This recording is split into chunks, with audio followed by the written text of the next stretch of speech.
جن لوگوں نے کفر اپنا لیا ہے وہ اپنے مال اس کام کے لیے خرچ کر رہے ہیں کہ لوگوں کو اللہ کے راستے سے روکیں۔ نتیجہ یہ ہوگا کہ یہ لوگ خرچ تو کریں گے مگر یہ سب کچھ ان کے لیے حسرت کا سبب بن جائے گا اور آخر کار یہ مغلوب ہو جائیں گے اور آخرت میں ان کافر لوگوں کو جہنم کی طرف اکٹھا کر کے لے جایا جائے گا تاکہ اللہ ناپاک لوگوں کو پاک لوگوں سے الگ کر دے اور ایک ناپاک کو دوسرے ناپاک پر رکھ کر سب کا ایک ڈھیر بنا دے اور اس ڈھیر کو جہنم میں ڈال دے۔ یہی لوگ ہیں جو سراسر خسارے میں ہیں۔ اے پیغمبر، جن لوگوں نے کفر اپنا لیا ہے ان سے کہہ دو کہ اگر وہ باز آ جائیں تو پہلے ان سے جو کچھ ہوا ہے اسے معاف کر دیا جائے گا، اور اگر وہ پھر وہی کام کریں گے تو پچھلے لوگوں کے ساتھ جو معاملہ ہوا وہ ان کے سامنے گزر ہی چکا ہے۔ اور مسلمانوں، ان کافروں سے لڑتے رہو یہاں تک کہ فتنہ باقی نہ رہے اور دین پورے کا پورا اللہ کا ہو جائے۔ پھر اگر یہ باز آ جائیں تو ان کے اعمال کو اللہ خوب دیکھ رہا ہے، اور اگر یہ منہ موڑے رکھیں تو یقین جانو کہ اللہ تمہارا رکھوالا ہے، بہترین رکھوالا اور بہترین مددگار۔ اور مسلمانوں، یہ بات اپنے علم میں لے آؤ کہ تم جو کچھ مال غنیمت حاصل کرو اس کا 5واں حصہ اللہ اور رسول اور ان کے قرابت داروں اور یتیموں اور مسکینوں اور مسافروں کا حق ہے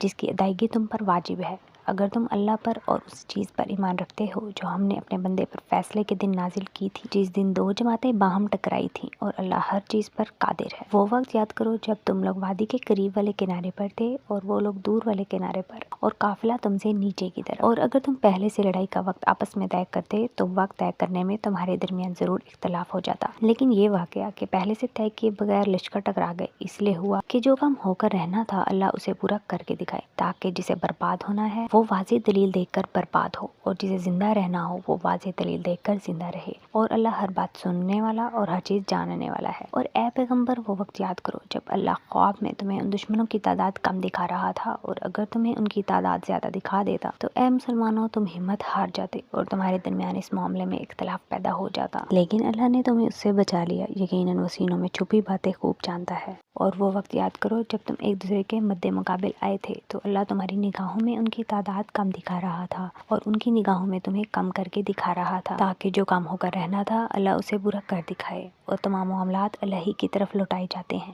اے ایمان والو، جب تمہارا کسی گروہ سے مقابلہ ہو جائے تو ثابت قدم رہو اور اللہ کا کثرت سے ذکر کرو تاکہ تمہیں کامیابی حاصل ہو، اور اللہ اور اس کے رسول کی اطاعت کرو اور آپس میں جھگڑا نہ کرو ورنہ تم کمزور پڑ جاؤ گے اور تمہاری ہوا اکھڑ جائے گی، اور صبر سے کام لو، یقین رکھو کہ اللہ صبر کرنے والوں کے ساتھ ہے۔ اور ان لوگوں کی طرح نہ ہو جانا جو اپنے گھروں سے اکڑتے ہوئے اور لوگوں کو اپنی شان دکھاتے ہوئے نکلتے تھے اور دوسروں کو اللہ کے راستے سے روک رہے تھے، اور اللہ نے لوگوں کے سارے اعمال کو اپنے علم کے احاطے میں لیا ہوا ہے۔ اور وہ وقت بھی قابل ذکر ہے جب شیطان نے ان کافروں کو یہ سمجھایا تھا کہ ان کے اعمال بڑے خوشنما ہیں، اور یہ کہا تھا کہ آج انسانوں میں کوئی نہیں جو تم پر غالب آ سکے، اور میں تمہاری کوئی ذمہ داری نہیں لے سکتا، مجھے جو کچھ نظر آ رہا ہے وہ تمہیں نظر نہیں آ رہا، مجھے اللہ سے ڈر لگ رہا ہے اور اللہ کا عذاب بڑا سخت ہے۔ اور یاد کرو جب منافقین اور وہ لوگ جن کے دلوں میں روگ تھا یہ کہہ رہے تھے کہ ان مسلمانوں کو ان کے دین نے دھوکے میں ڈال رکھا ہے، حالانکہ جو کوئی اللہ پر بھروسہ کرے تو اللہ سب پر غالب ہے، بڑی حکمت والا ہے۔ اور اگر تم دیکھتے تو وہ عجیب منظر تھا جب فرشتے ان کافروں کی روح قبض کر رہے تھے، ان کے چہروں اور پشت پر مارتے جا رہے تھے اور کہتے جا رہے تھے کہ اب جلنے کے عذاب کا مزہ بھی چکھنا، یہ سب کچھ ان اعمال کا بدلہ ہے جو تم نے اپنے ہاتھوں آگے بھیج رکھے تھے، اور یہ بات طے ہے کہ اللہ اپنے بندوں پر ظلم کرنے والا نہیں ہے۔ ان لوگوں کا حال ایسا ہی ہوا جیسا فرعون کی قوم اور ان سے پہلے لوگوں کا حال ہوا تھا، انہوں نے اللہ کی نشانیوں کو ماننے سے انکار کیا،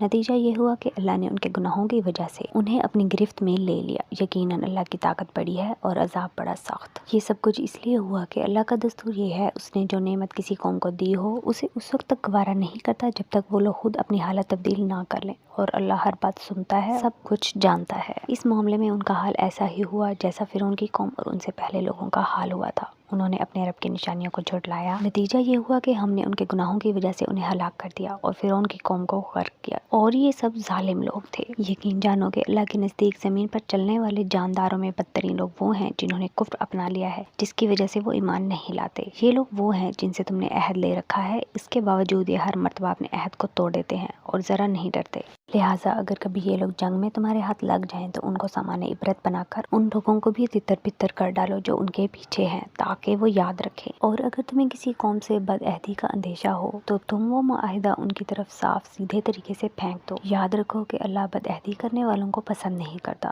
اور کافی لوگ ہر کسی خیال بھی نہ دل میں لائیں کہ وہ بھاگ نکلے ہیں۔ یقینی بات ہے کہ وہ اللہ کو عاجز نہیں کر سکتے۔ اور مسلمانوں، جس قدر طاقت اور گھوڑوں کی جتنی چھاؤنیاں تم سے بن پڑیں ان سے مقابلے کے لیے تیار کرو، جن کے ذریعے تم اللہ کے دشمن اور اپنے موجودہ دشمن پر بھی ہیبت طاری کر سکو، اور ان کے علاوہ دوسروں پر بھی۔ انہیں ابھی تم نہیں جانتے مگر اللہ انہیں جانتا ہے، اور اللہ کے راستے میں تم جو کچھ خرچ کرو گے وہ تمہیں پورا پورا دے دیا جائے گا، اور تمہارے لیے کوئی کمی نہیں کی جائے گی۔ اور اگر وہ لوگ صلح کی طرف جھکیں تو تم بھی اس کی طرف جھک جاؤ، اور اللہ پر بھروسہ رکھو، یقین جانو وہی ہے جو ہر بات سنتا، سب کچھ جانتا ہے۔ اور اگر وہ تمہیں دھوکہ دینے کا ارادہ کریں گے تو اللہ تمہارے لیے کافی ہے، وہی تو ہے جس نے اپنی مدد کے ذریعے اور مومنوں کے ذریعے تمہارے ہاتھ مضبوط کیے اور ان کے دلوں میں ایک دوسرے کی الفت پیدا کر دی۔ اگر تم زمین بھر کی ساری دولت بھی خرچ کر لیتے تو ان کے دلوں میں یہ الفت پیدا نہ کر سکتے، لیکن اللہ نے ان کے دلوں کو جوڑ دیا۔ وہ یقیناً اقتدار کا بھی مالک ہے، حکمت کا بھی مالک۔ اے نبی، تمہارے لیے تو بس اللہ اور وہ مومن لوگ کافی ہیں جنہوں نے تمہاری پیروی کی ہے۔ اے نبی، مومنوں کو جنگ پر ابھارو۔ اگر تمہیں 20 آدمی ایسے ہوں گے جو ثابت قدم رہنے والے ہوں تو وہ 200 پر غالب آ جائیں گے، کیونکہ وہ ایسے لوگ ہیں جو سمجھ نہیں رکھتے۔ لو، اب اللہ نے تم سے بوجھ ہلکا کر دیا اور اس کے علم میں ہے کہ تمہارے اندر کچھ کمزوری ہے، لہٰذا اب حکم یہ ہے کہ اگر تمہارے ثابت قدم رہنے والے 100 آدمی ہوں تو وہ 200 پر غالب آ جائیں گے، اور اگر تمہارے 1000 آدمی ہوں تو وہ اللہ کے حکم سے 2000 پر غالب آ جائیں گے، اور اللہ ثابت قدم رہنے والوں کے ساتھ ہے۔ یہ بات کسی نبی کے شایان نشان نہیں ہے کہ اس کے پاس قیدی رہیں جب تک کہ وہ زمین میں دشمنوں کا خون اچھی طرح نہ بہا چکا ہو، جس سے ان کا روب پوری طرح ٹوٹ جائے۔ تم دنیا کا ساز و سامان چاہتے ہو اور اللہ تمہارے لیے آخرت کی بھلائی چاہتا ہے، اور اللہ صاحب اقتدار بھی ہے، صاحب حکمت بھی۔ اگر اللہ کی طرف سے ایک لکھا ہوا حکم پہلے نہ آ چکا ہوتا تو جو راستہ تم نے اختیار کیا اس کی وجہ سے تم پر کوئی بڑی سزا آ جاتی، لہٰذا اب تم نے جو مال غنیمت میں حاصل کیا ہے اسے پاکیزہ حلال مال کے طور پر کھاؤ اور اللہ سے ڈرتے رہو، یقیناً اللہ بہت بخشنے والا بڑا مہربان ہے۔ اے نبی، تم لوگوں کے ہاتھوں میں جو قیدی ہیں اور جنہوں نے مسلمان ہونے کا ارادہ ظاہر کیا ہے ان سے کہہ دو کہ اگر اللہ تمہارے دلوں میں بھلائی دیکھے گا، جو مال تم سے فدیہ میں لیا گیا ہے اس سے بہتر تمہیں دے دے گا اور تمہاری بخشش کر دے گا، اور اللہ بخشنے والا بڑا مہربان ہے۔ اور اگر ان لوگوں نے اے نبی تم سے خیانت کرنے کا ارادہ کیا تو یہ اس سے پہلے اللہ کے ساتھ خیانت کر چکے ہیں، جس کے نتیجے میں اللہ نے انہیں تمہارے قابو میں دے دیا ہے، اور اللہ علم کا بھی کامل ہے، حکمت کا بھی کامل۔ جو لوگ ایمان لائے ہیں اور انہوں نے ہجرت کی ہے اور اپنے مالوں اور جانوں سے اللہ کے راستے میں جہاد کیا ہے، اور وہ جنہوں نے ان کو مدینہ آباد کیا اور ان کی مدد کی، یہ سب لوگ آپس میں ایک دوسرے کے ولی وارث ہیں۔ اور جو لوگ ایمان لے آئے ہیں